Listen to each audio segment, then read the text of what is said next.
Welcome to the Support Raising Podcast, a ministry of VIA.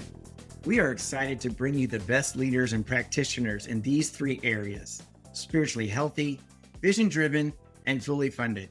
We hope their insight will help you move forward in your partnership development.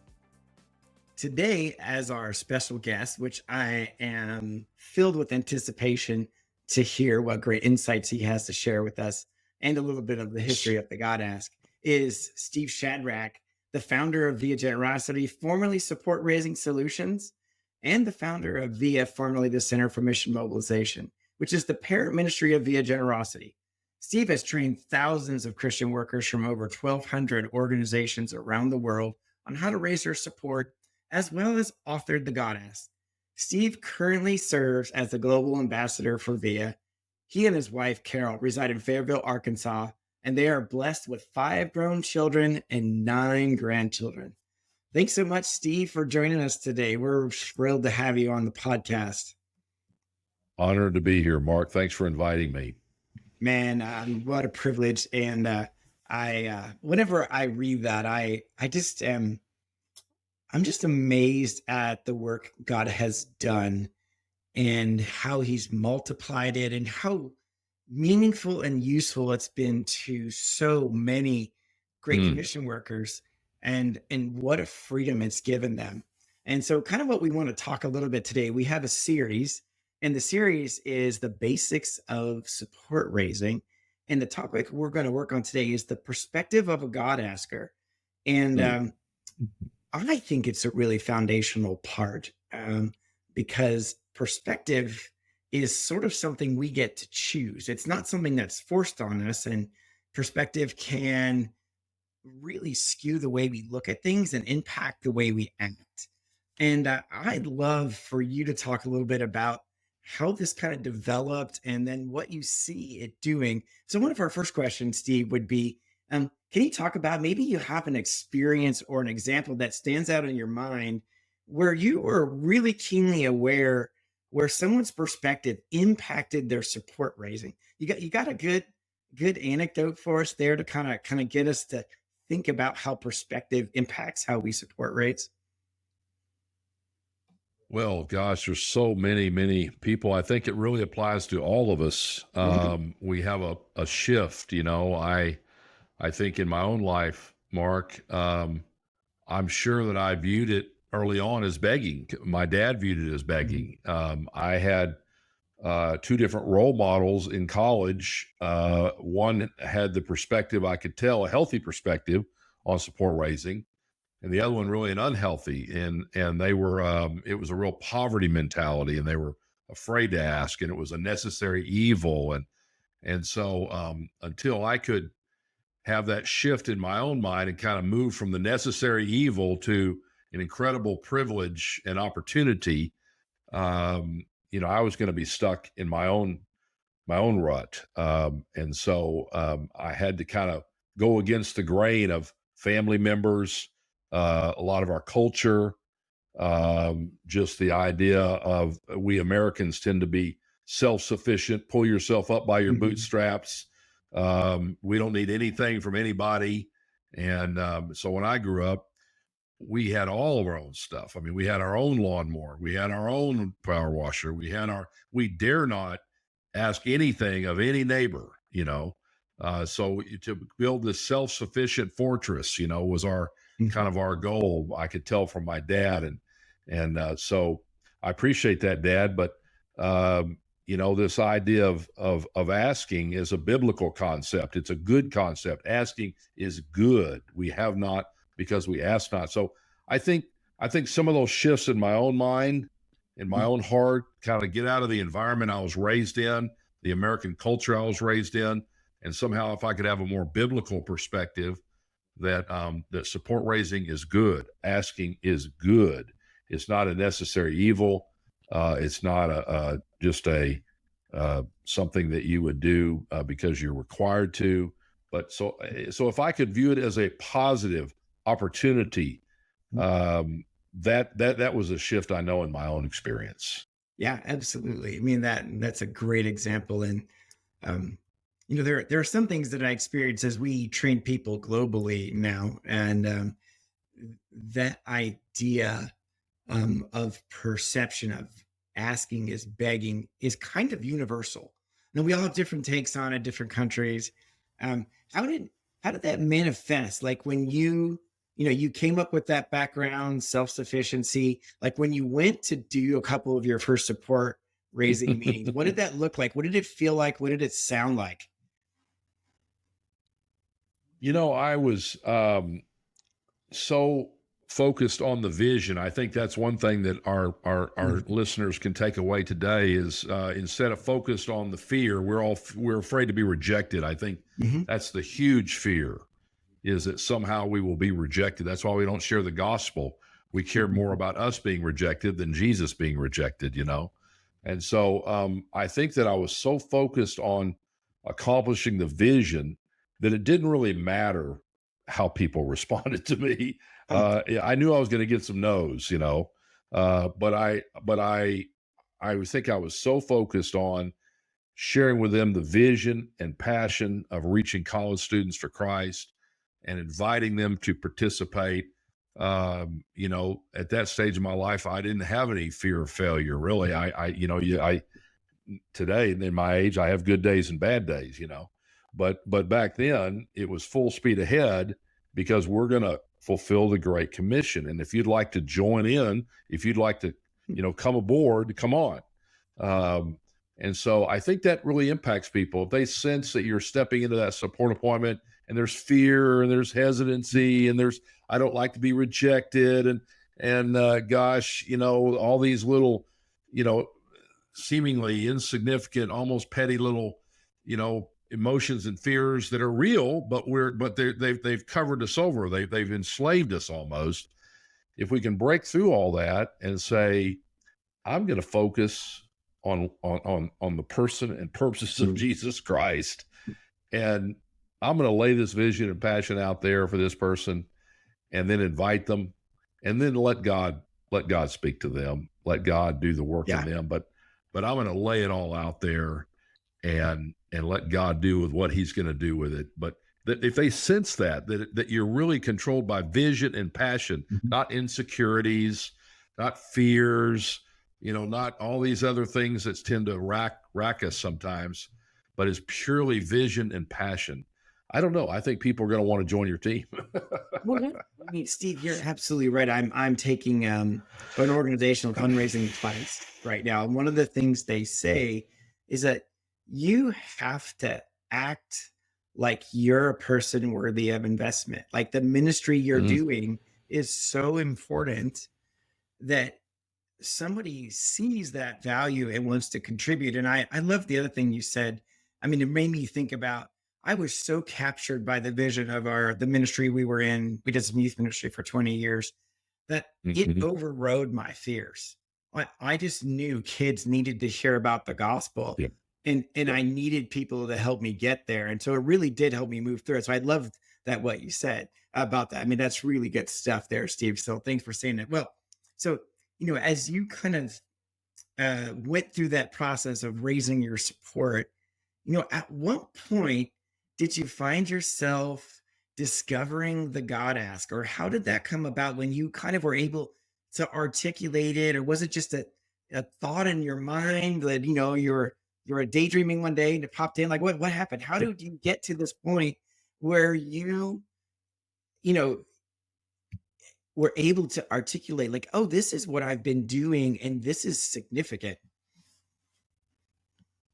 Yeah, it was a dream one night. Some golden tablets were lowered down into the my bedroom, and no, no, no, just kidding, brother. I think I had been trying to live out the God ask without ever thinking about that phrase. I was Mhm. trying to pray, just saturate that appointment in prayer, saturate my own heart in prayer, saturate that person in prayer before I ever got there, asking God to work on my behalf, work in their heart. And then even when I asked, yes, it was a direct ask, but I didn't want to put pressure on them. I didn't want them to. I didn't want them to give out of, out of duty. that they are somehow being forced to.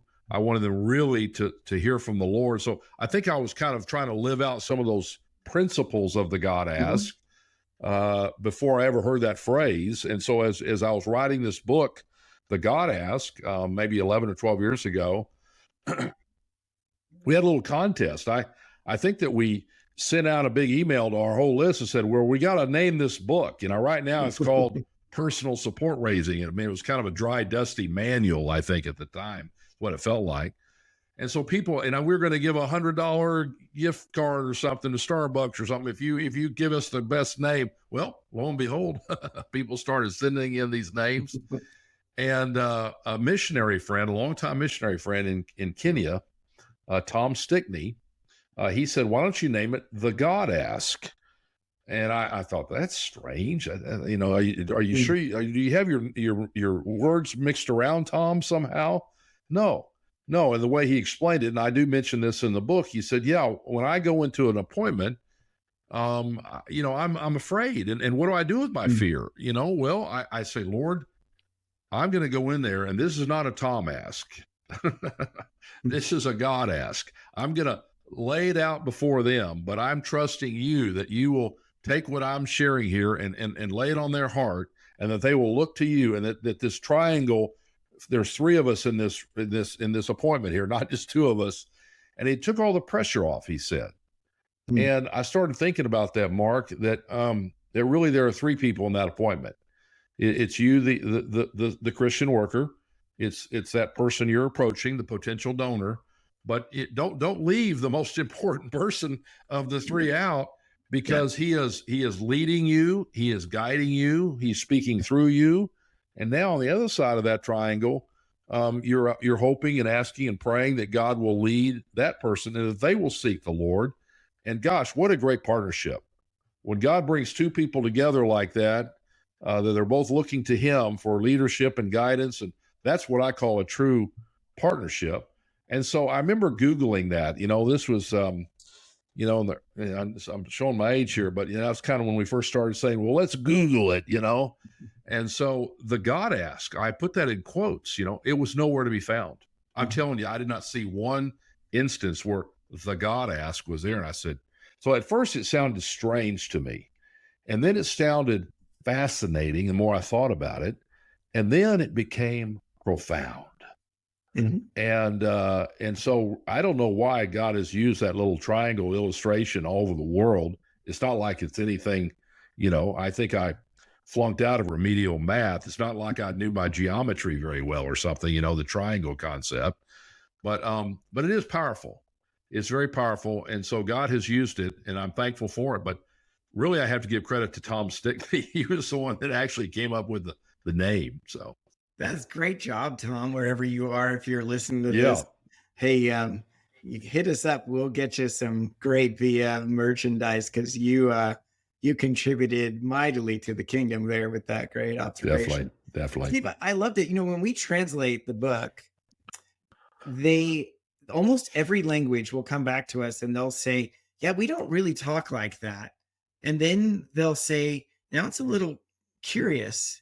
And then they'll move to the profound, like, but it sort of has that expanding impact everywhere. And they're as we translate the book, they are writing new language, like they're creating terminology because it doesn't exist in their culture. It's very fascinating to me.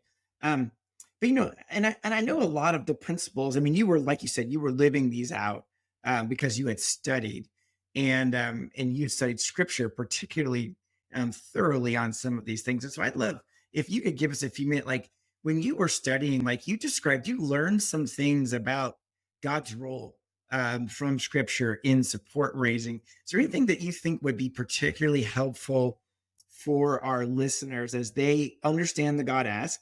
Um, you know, what are some key things they should know about God that you kind of just, you learned from some other people, but I know that you kind of gleaned that you could share with us today? Well, I just got through having lunch with a college student, and we were talking about, um, when God puts us in difficult situations, desperate situations, that we try to do it in our own strength, our own flesh, and it's just what a joke, that we would think we could pull this off in our own strength, our own flesh. And I told him about a verse that I've gone to, over and over, Mark. It's Psalm 127. Unless the Lord builds the house, those who labor in vain. Unless the Lord guards over the city, the watchmen stay awake in vain. And it says, you can rise up early, you can retire late, you can eat the bread of painful labor, but the Lord gives to his beloved even in their sleep. And so there's this thing about concept of we better look to God to do it on our own. And so there's kind of a little phrase that I would pray along with that verse. Lord, I can't. Lord, I can't. I'm weak. I'm tired. I'm feeling burned out. I'm scared. I'm not seeing the progress. All the things that could create a dark cloud around us, and even cause us to want to give up. The journey of support raising is one of the greatest character builders you'll ever experience in your life. You talk about learning how to persevere in life. If you can persevere through, from scratch all the way to 100% team, boy, you're gonna learn how to persevere in life. But and so I would pray, Lord, I can't. But then you never said I could. Lord, you can. But then you always said you would. Yeah. I know it sounds like a cheesy little poem, but it communicates that we better take this God-ask concept very seriously. And if we try to just make it the Mark ask, the Shad ask, as if I'm gonna see how, tough and rough I can be in these appointments, and I'm just gonna jam it down their throat, and I'm gonna have the best materials and the best ask and the best, Well, yeah, you can try to do it all in your own flesh, all in your own strength, but I think God's gonna, he gives grace to the humble, but he opposes the proud. And I think there've been a few times in my life, Mark, that I've been prideful in my life to the point where I've almost sensed that God is opposing me. Hello. I don't think you're going to get very far if God is opposing you. And so humility and perseverance are so important in support raising.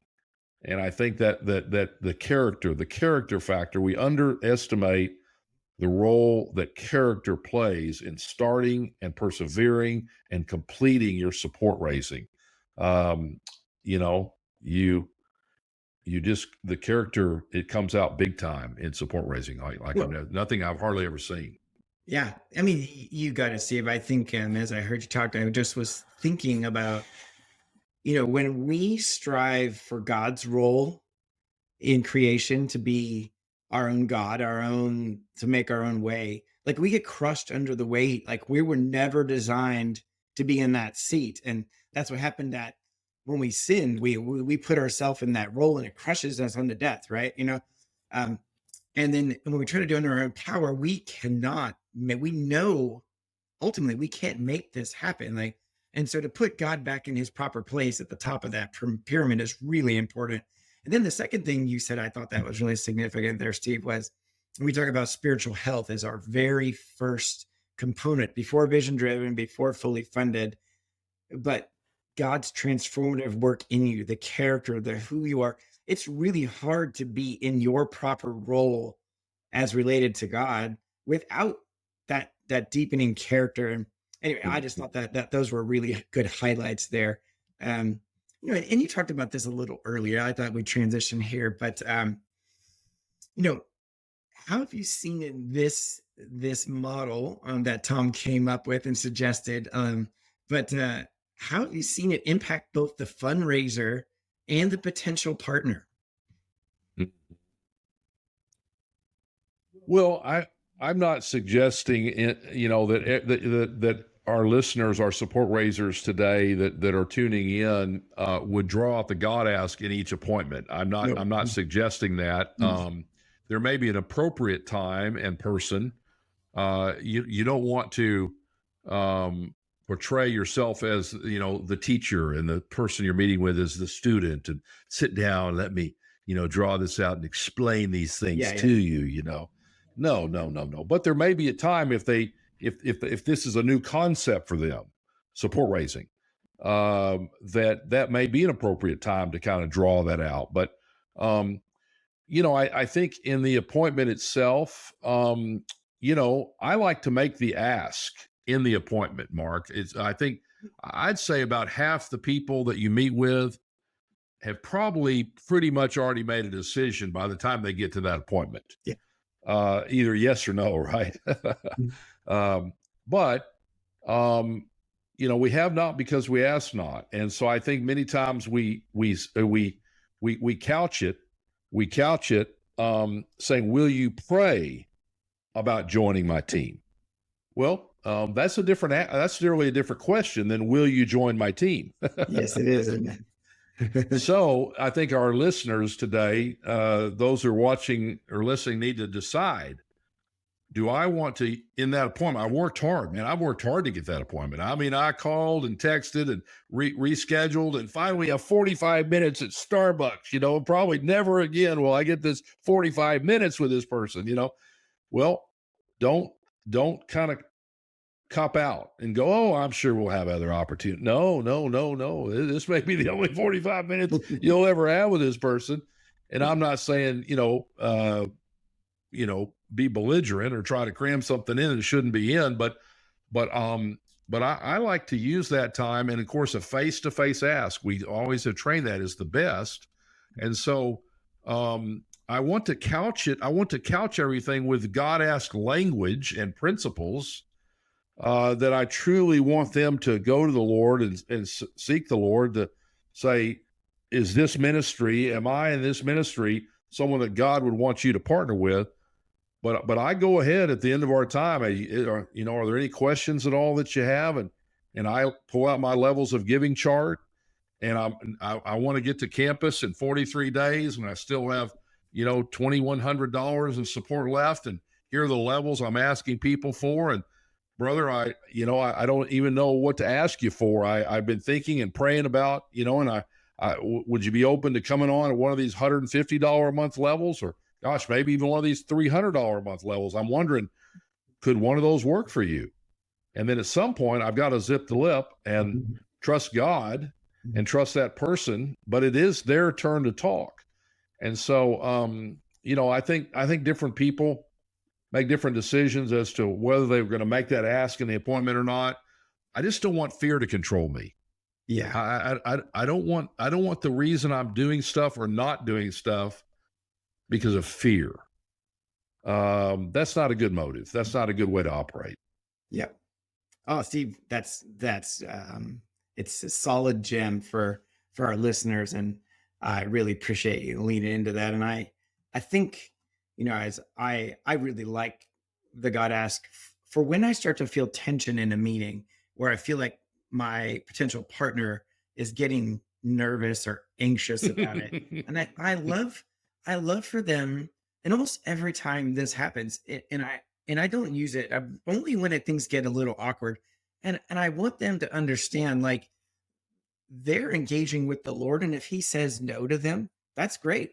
Like, we don't want to do anything, again, not out of compulsion, but I love the freedom it gives both the support raiser and the partner, um, to say, okay, I am trusting the Lord, regardless of what direction he gives me, that he's going to provide me as the ministry, and the partner to answer to the passion and the guidance he's given us, and yet he still will provide on either end. He's going to take care. He's going to give me some place to invest as a partner, and he's going to provide for my needs, even if this person doesn't meet it.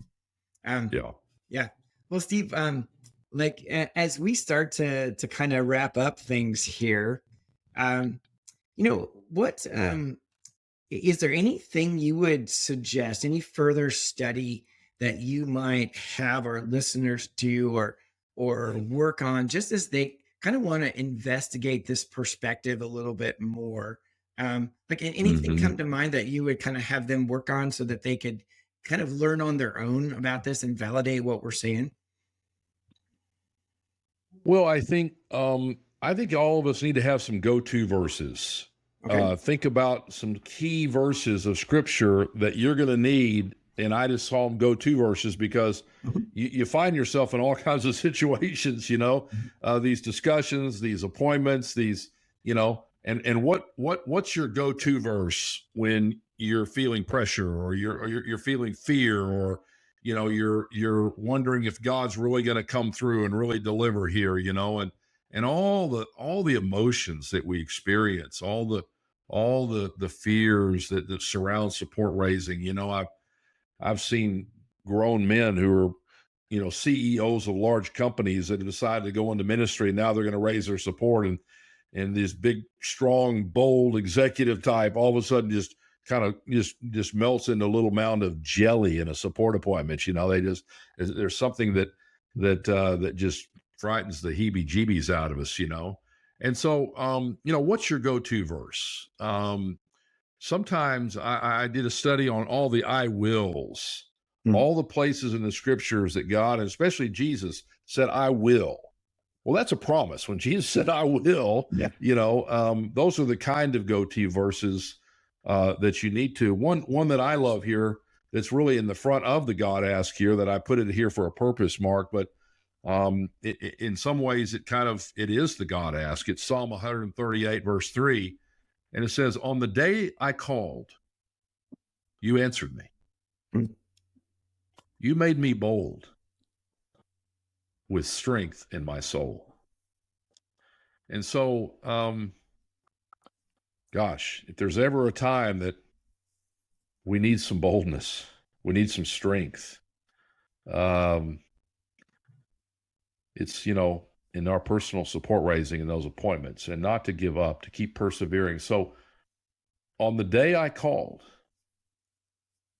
you answered me, and you made me bold with strength in my soul. I don't know, brother. That verse is a go-to verse. And It's a go-to verse. oh, and even just as you read it, it's comforting right now. I mean, like it's just got such a gravity to it. And it illustrates the point of dependence on God, provision from God, our proper role, trusting, and we're created.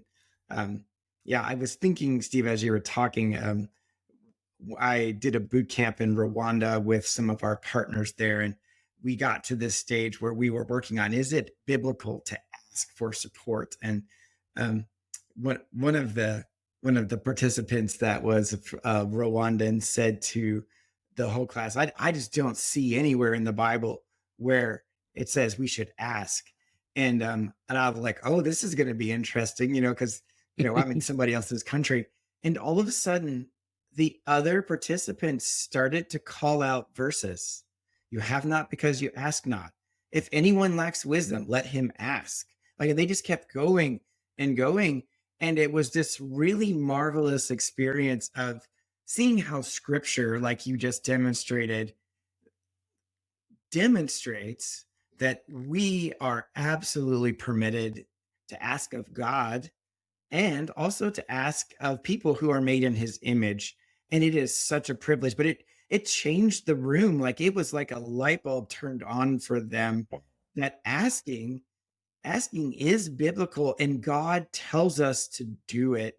And so, I mean, just as you were sharing those things and you shared that verse from the front of the God ask, I mean, they were emboldened with strength and with that. And 20 of the people from that boot camp have raised their support in Wow. Rwanda. I mean, that's pretty cool Wow. stuff. And it's, I mean, you captured it, but that's really that's great, Steve. So any last comments? And thanks again for being here. Is there anything you want to say before we sign off today? Well, I think the topic is really perspective. What is Mhm. my perspective towards support raising? And, we spent about half the book really talking about perspective. I gotten some criticism on that, Mark, in the past. Shadrach, why did you waste all this time, 150 pages or something, on perspective? Why didn't you just get right to the goodies, the techniques, how do you make the call and how do you make the ask and all these, the mechanics of it. Oh, and I said, oh, my friend, let me back up a little bit here. My dad used to say, where there's a will, there's a way. I have to work on my mind, my heart. I have to get the right perspective first before if if you just jump right in without the right perspective, you're going to hit a roadblock big time. So, that's why I think reading that first section of the book, not skipping through it, really letting it soak in, letting the Holy Spirit bring conviction in areas. Am I vision driven or am I budget driven? That seems to be a big area, Mhm. that the Holy Spirit seems to convict people. But also, if I enter into my support raising, I get criticized for this sometimes because it sounds prideful. But if I enter into my support raising as to if I raise my support, I don't think you're going to get to full support. Yeah. No, I mean, unless you enter in with a full faith, never give up, never look back, failure's not an option, not if I raise my support, but simply when I raise my support. That doesn't have to be a, you know,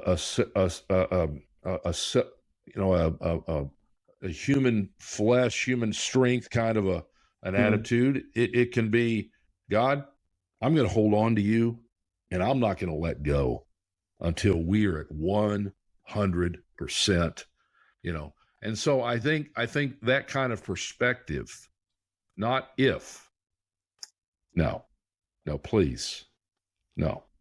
That's almost like going into marriage. Yeah. If we get along every day, if we, then we'll stay married. No, I'm afraid no, that's not the case. You got to commit on the Yeah. front end that this is going to be Mhm. full blown ahead, no turning back. We close all exit ramps, full speed ahead. And I just think it's not psychological mumbo gumbo. You're trying to get yourself psyched up in front of a mirror. That's not it.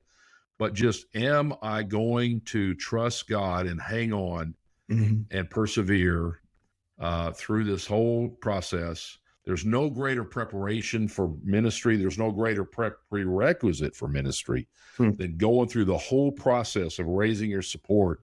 And if you can do it with the right perspective, then it overflows. It overflows into your ministry.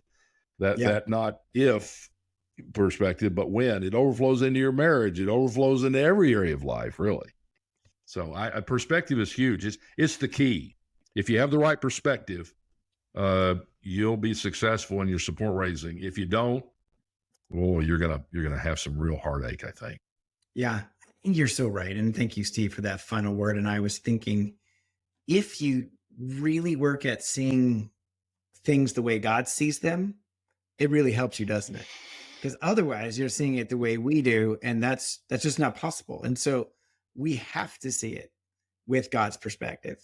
So that's a great final thought for us today. Thanks again, Steve, for joining us, and Of yeah, course, for I'm your honored. investment in so many of us through your books and your work. Um, we're just really blessed to have been a part of the outworkings of what you've done and what you've learned from some of our fellow stalwarts in Ellis and Oh yeah, Scott and some of those guys. So oh yeah, thanks for sharing what oh you yeah. do. Of course, thank you, brother.